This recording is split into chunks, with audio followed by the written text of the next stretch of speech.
मेरे प्यारे साथियों, नमस्ते। आज मैं आंखें खोल करके आपसे वार्ता नहीं करूंगा।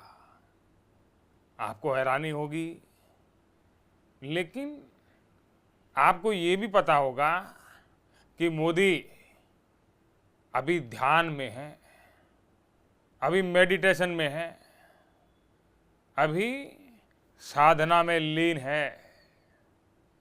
और इसलिए साधना में लीन होने के बाद मुझे लगता है कि मुझे आंखें खोल करके अपनी साधना को भंग नहीं करना चाहिए। प्यारे साथियों, मैं जब क्षमा कीजिए मेडिटेशन में आने के लिए घोषणा कर चुका था, तो कुछ लोगों को पीड़ा होने लगी, उनके पेट में दर्द होने लगा। बोला, मोदी क्यों जा रहा है? मोदी तो कैमरे लेकर के जा रहा है। साथियों, आसपास कैमरे होने के बाद भी कैमरे में ना देख पाने की पीड़ा जो मुझे हो रही है, वो उस पीड़ा से कहीं ज़्यादा है।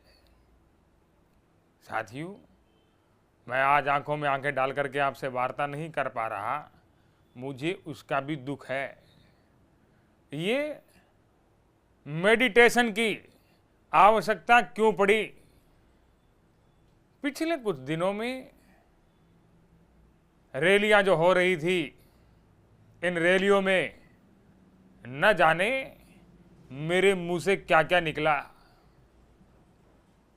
मैंने जब विचार किया तो मुझे किसी ने बताया कि आपको अगर थोड़ा बहुत लगता है कि आपने कुछ गलत कह दिया या आपके मुंह से कुछ निकल गया, तो आप इसका पश्चाताप कर सकते हैं।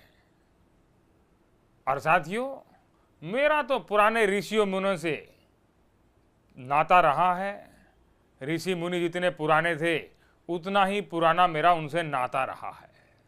और इसलिए वो पुराने नाते से मैंने ये सीखा है कि पाप चाहे कितने भी कर लो, ओछी वाणी चाहे कितनी भी बोल दो, बुरे शब्द चाहे कितने भी बोल दो, अंत में अगर आप प्रायश्चित करते हैं, अंत में ध्यान लगा करके उन चीज़ों पर ध्यान करते हैं, तो ईश्वर आपके सारे पाप माफ कर देता है।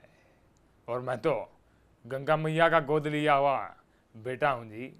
मैंने तो ये भी इनको कहा कि 4 तारीख